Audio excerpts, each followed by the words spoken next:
Okay, I'd like to shift gears entirely now and talk about Israel because you've produced a bunch of videos for us talking about Israel, a fantastic communicator.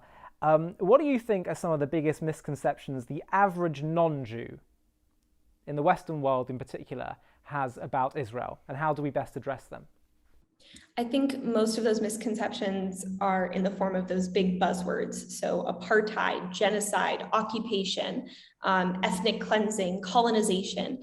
Those are often thrown around by anti-Zionists in these really, easy to digest social media posts. And as the average person in the West who wants to do good in the world and who also unfortunately lives in a society that is based in anti-Semitism as well as sexism and racism and a bunch of other isms, there's an ease to cling on to those. I think the best way to address those is to have comprehensive Jewish history. For most Americans, if they're getting any sort of Jewish history, the only history they'll hear is of the Holocaust. And it exists within a vacuum. It's, in the 30s, Hitler rose to power, anti-Semitism was a thing.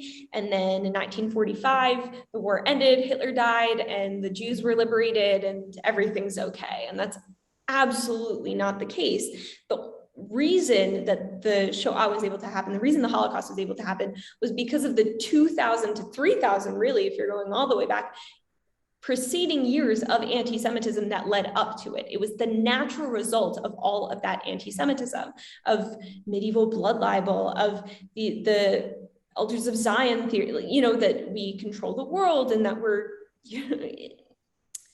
all of sorry, my mind just went blank for a second. That's all right. No problem. Take your time. Yeah.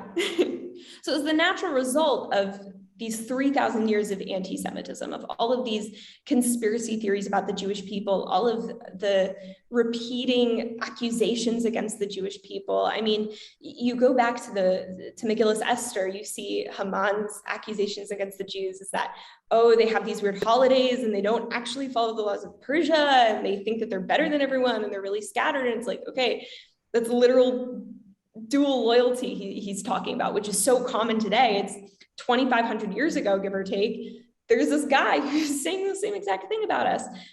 In Egypt, when we were enslaved, the Pharaoh thought that the Jews were trying to take over, and like that in having so many kids, they were trying to subvert the Egyptian race, so to speak, which is very similar to a lot of Nazi, theories. Again, during the Seleucid Greek Empire, it was that, oh, we were so weird with our different traditions, like why can't we just be normal, which we see again, it all repeats itself, new anti-Semites, but same old anti-Semitism. And so if we were to actually teach people the history of the Jewish people along with the history of anti-Semitism, they might be able to call out these lies and these patterns a lot easier. On top of that, there's clear, tangible history in Israel. You can go to Shiloh and see where the Mishkan was. You can go to the old city, see the city of David. You can see the western retaining wall of the Holy Temple. You can see, the ruins of the temple, which have Hebrew on them from 2,000 years ago. You can see when you go to Yehuda and Shomron, when you go to Judea and Samaria, the West Bank, you see those sites that are so Jewish, and they're undeniably Jewish, and the digger you deep, the more Jewish it gets. And so this isn't like, that it's difficult to prove Jewish indigeneity. It's not difficult to prove that, Israel was fighting defensive wars. This is readily available information. It's just that people don't necessarily want to learn. They want to be stuck in their ways. And especially if there's this narrative, and I think the anti-Zionist side is really, really good at pushing this narrative of, in order to be righteous, in order to be anti-racist, in order to be woke, in order to be a good person, you have to be against the existence of a Jewish state. And when that's all you're hearing, and you're not actually seeing the history, you're only seeing this kind of watered down, well, it used to be called Palestine, and now it's called Israel, so clearly it's colonialism. And what do you think about, Hila, what do you think about some of those people in politics who say, whenever the chips are down and whenever Israel's facing a difficult moment or has to engage in a defensive operation or war, they are the first to rush to criticize Israel, but when it comes to actually, but then when things aren't so volatile, they'll say, yeah, I support Israel's right to exist, but alongside a viable Palestinian state. But all the policies they propose don't really create the conditions that will create a secure Israel. I'd say it's really, really easy to say that you're pro something. It's a lot harder to actually act upon that. I just want to think about this for a second. I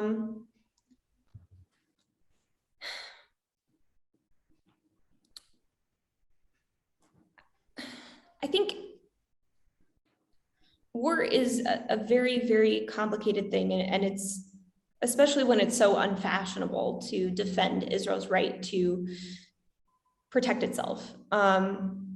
These people,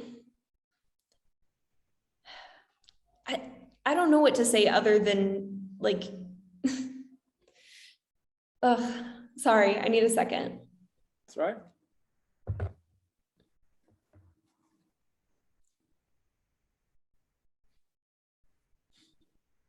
If you really want to be pro-Israel, you have to be pro-Israel in your actions. It's not something that's just, well, they can have a right to exist, but anytime they do anything to actually protect their existence, you're coming in with criticism.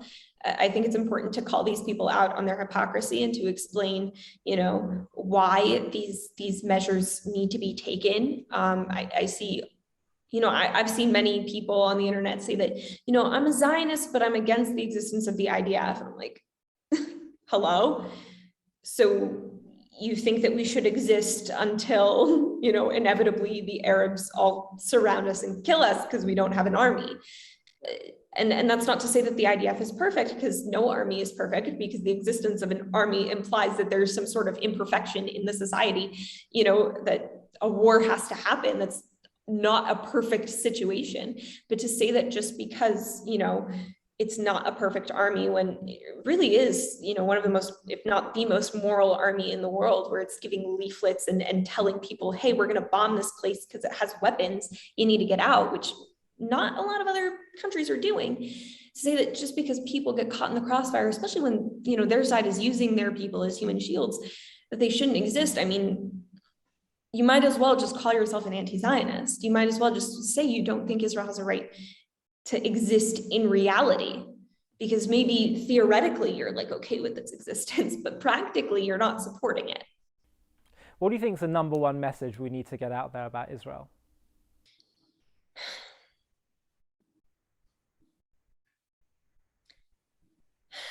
Oh, this is a tough one. Sometimes I feel that this is definitely what I do is an uphill battle. And I often get asked, do you think you're changing minds?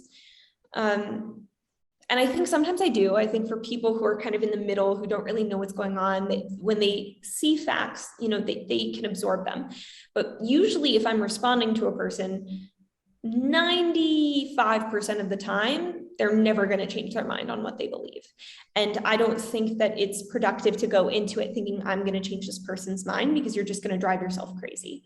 I think it's important, especially as activists and as Jews, that we know that anti-Semitism is a part of the world.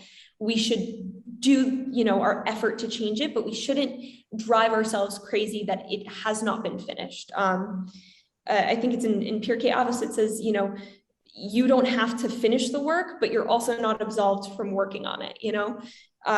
We have to do our effort, but we can't think that, I alone am going to fix this problem that's been going on since the dawn of the Jewish people. People are always going to have negative thoughts about Israel. But I think what I am doing is again, there's those middle people who don't really know and they're being educated, but it's mostly about empowering other Jews. I think that the Jewish community is the safest and the strongest when we are unified and when we know who we are and what our history is, and that way we know where we're going. So I don't know if it's about, telling everyone like, here's the entire history of Israel, it's great to talk to people about the history of Israel. I love talking to people about the history of Israel, but I think it's so much more important to encourage Jews to know who they are and to be proud of their identity and to express it freely. Okay, so finally, very last question following on from that. If that's what we need to empower Jews, we need to know who we are. Who are the Jews? What are we? What does it mean to be Jewish? That's such a question. Well, you said that's what we need. So yeah, no, it's interesting. Of course, let's just caveat this, by the way. This is your, every Jew, I suspect, will give a slightly different answer. For sure. How would you frame it from your understanding? The word Jew comes from the name Yehuda, which was one of the tribes of Israel. And the story of that was, it was Leah's, who was Yaakov's less beloved wife. It was her fourth child, and she said, and this time I will thank Hashem. And for her three previous children, she was saying, Hashem answered my prayer, and he heard my cry, and this and that. And she finally said with Yehuda, with her fourth child, and this time I will thank Hashem. It comes from Yehuda's lehodot, to thank and to acknowledge. And I think that is our essence. At the same time, Jew denotes a national identity. Jewish means a person who comes from Judea. The word for Judean and Jew in Hebrew are the same word, Yehudi. So it's about, again, knowing where we come from, which is our land, and also being grateful and being thankful for our life and acknowledging what we've been given and that we are so small and so big, that we are, we're dust and ash, but it was because of me that the world was created. And I think the way to do that is to look into the Torah and to look into, this book that was given to us to tell us what the best way to bring justice and goodness and to the world and to acknowledge our Creator and our being created. I think the best thing to do to be Jewish is to just learn. There's so much out there. There's so many resources out there. And I think that to just sit down and to learn a little bit of what, this ancient tradition we come from has to offer. I think it's so valuable and it really, really will enrich your life. And so anyone out here, I encourage you to just learn more about who you are and to really dive deep into it. Hila Oz, thank you so much for joining us. You're a class act. Thank you for all the work that you do. And I look forward to having another discussion down the line as we hear more about the great work that you're doing. Thank you so much. Thank you for having me. Thank you for your time. Thank you.